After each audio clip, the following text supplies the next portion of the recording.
arinta xaaladda maxaan ku raad deegaanka axmaarada iyo deegaanka waxa weeyaan Oromiya ka dhacday maxay tahay inaan ka hadlaan rabaa waxa laga yaabaa Soomaalidu qaar badan ayna aad waxa weeyaan maxaan ku raayay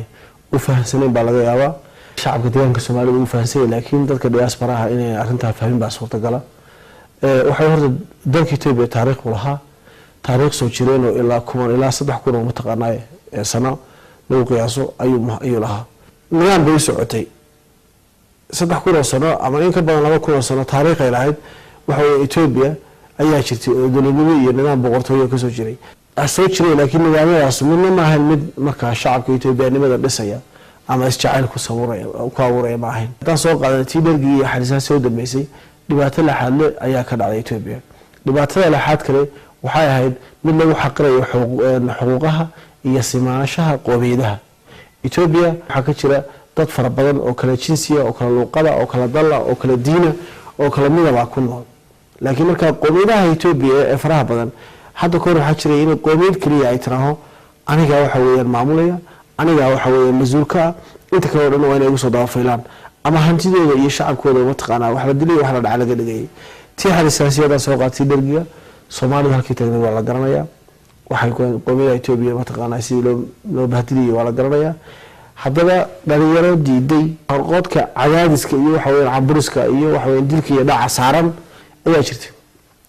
oo ka soo jeeday markaas TPLF asaasaashii TPLF ahayd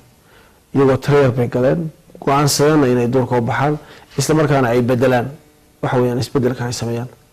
halka iyada maraysa ururo kale waxa jira iyaguna marka dhergiga ka baxay oo deegaanka axmaarada ka baxay ururka deegaanka axmaarada ka baxay wuxuu ahaa maxaan ku raayay ihaba oo kala dhib magaciisa la dhijiray laakiin hadaf ahaan way ku kala duwanayeen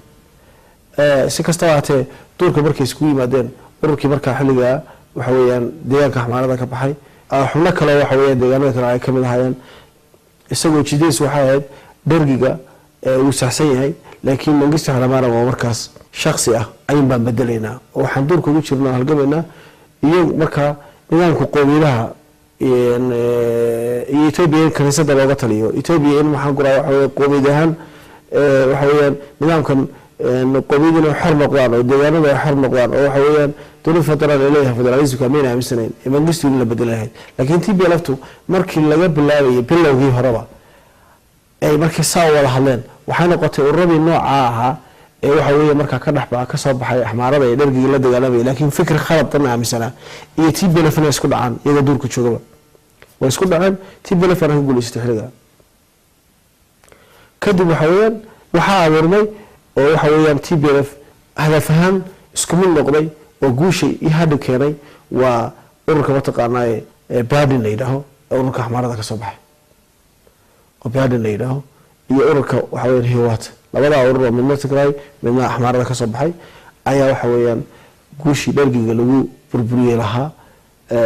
kadibna saasi mataqaanaa hadhigay ku xukunkii dalka kula wareegtay muddada ay dagaalamayeen way iska garab dagaalamayeen isku ciidan bay hayeen marar kale ciidan bay hayeen isku aragti bay hayeen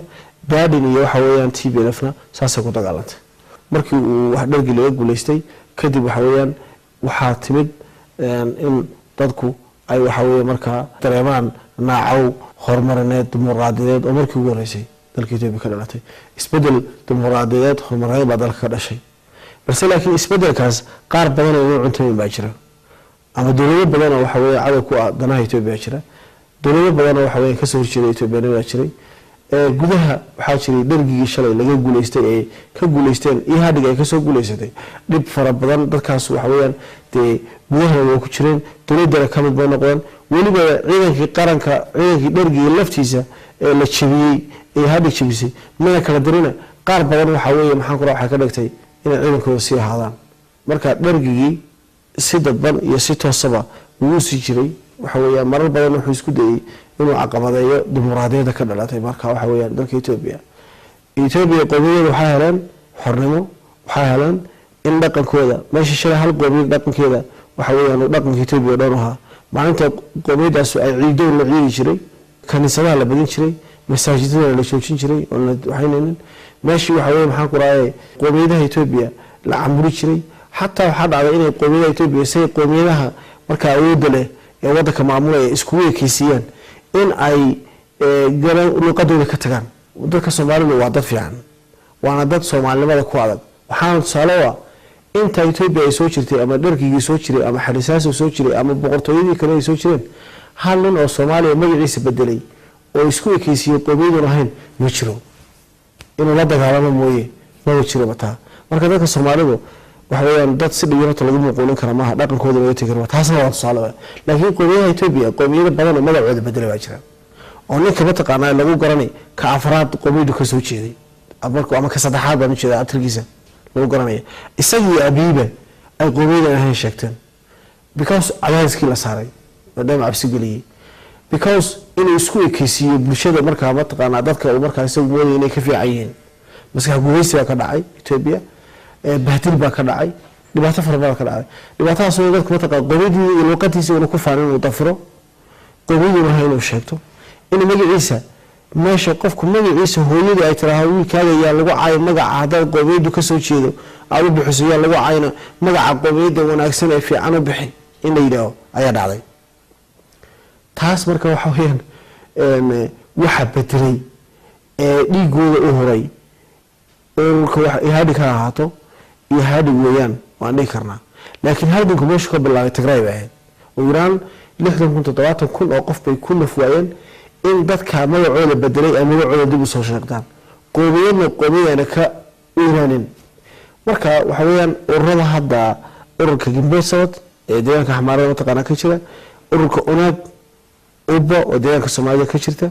waxa weeyaan ururada kale ma taqaana waxa iyagu nabadiidka waxay isku jiraan ururo fikriyo ciriiriya qaba oo fikir ciriiriyoon oo axmuqnimo qaba sida Unaad oo kale iyo ururka ma taqaanaa waxa weeyaan islaamiyada qayaxan qaba oo Gimbeysawad oo kale waxa ay rabaan maxay tahay dadka in la weydiiyo ama dadka in ogaadaan rabshadahaas maxaa ka dambeeya rabshadaha waxa ka dambeeya waa shacbiga iyo ururadaas horta in la ogaado weeyaan maxay ka dambeeyaan waxa ka dambeeya inay nidaamka bedelaan bay rabaan dimuqraadiyadda iyo federalismka waxayna ku doonayaan Ethiopia ay noqoto Ethiopia waxa ay taqaanaa hal wadana Ethiopia hal luqada Ethiopia hal diin Ethiopia hal dad waxa ay ku doonayaan ama hal ku dhigoodu waa nooca laakiin taas waa fikir khaldan Ethiopia mid hal ma ku noqon kartaa kaliya si kala mid kuma noqon karto inay kala ahaato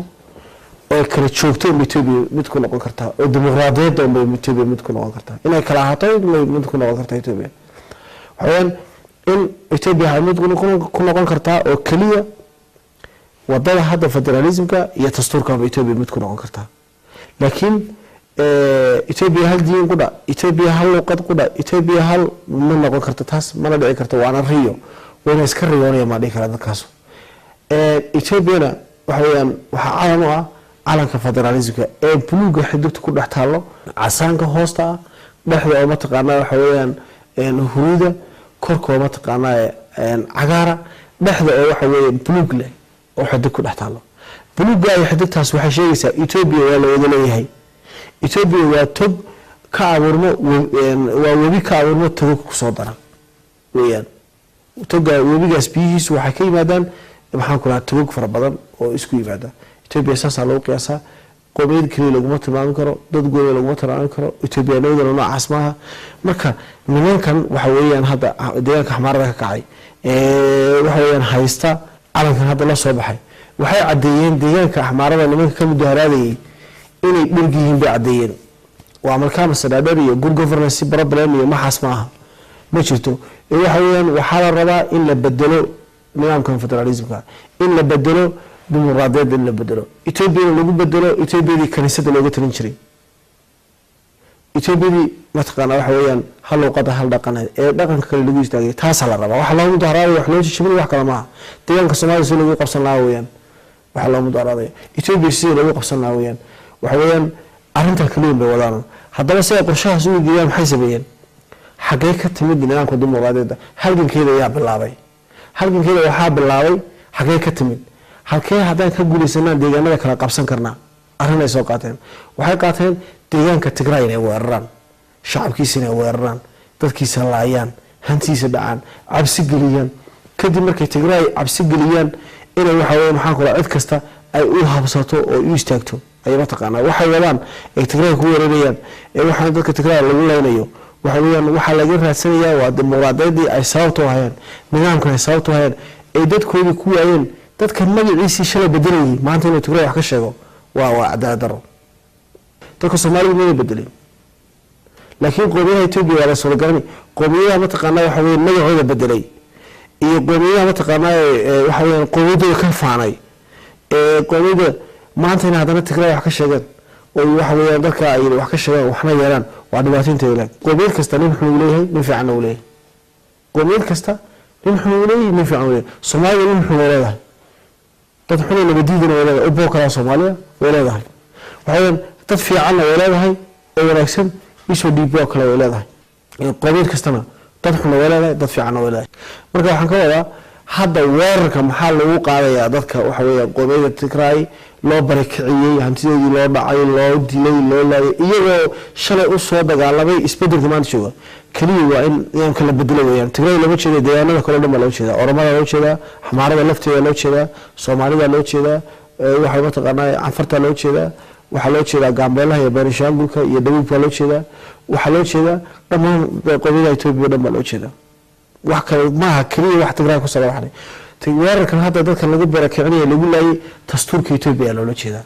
dastuurka Itoobiya in laga dhigo dawlad unitary government iyo hal meel oo cad laga magacaabo taaway wax la rabay ma aha wax qowmiyada Tigray loo jeedo anagu halkan ka taaganahay dheerkii haduu waxa weey ma taqaanaa waxa sameeyo calankiisa la soo baxay waxaan tusaynaa oo maxaan ku raacid ka tusaynaa in dhergigii iyo nidaamkiisii aan raali ka hayn arinta lagula kacay ma taqaanaa dadka Tigray waxa weey la barakiciyay raali aan ka hayn sababta lagula kacayna ay way halkii u tahay in Soomaaliya lagu soo inay tahay Tigray lama jeedo waxa loo jeedo waa deegaanada kaliya qowmiyada kale deegaanka Xamaarada loo jeeda deegaanka Soomaalida loo jeeda arintaas way arintan rabnaa ma taqaanaa cadayno oo taageerada noo taqaadayno dhulkiina ma maqli karnaa shacabka Soomaaliya Itoobiya waa shacab boogle oo shalay waxa ma taqaanaa xaqiisi lagu tuntay oo la laayay oo qowmiyadahan loo xasuuqay oo waxa weeyaan dadahan loo dilay waxa weeyaan wadankiisina la doonayay dadkii lahaana la diiday weeyaan deegaanka Soomaaliya dhargiga dawladda waxay deegaanka Soomaaliya inuu jaraabo ila waa deegaan mataqaanaa Itoobiya kamida dadka Soomaaliya oo naco arinta nooca ah cid kastoo isku daynay soo celiso cid kastoo dastuurka Itoobiya inay wax ka bedesho isku dayna halkan ka taaganahay ayaan tusaynaa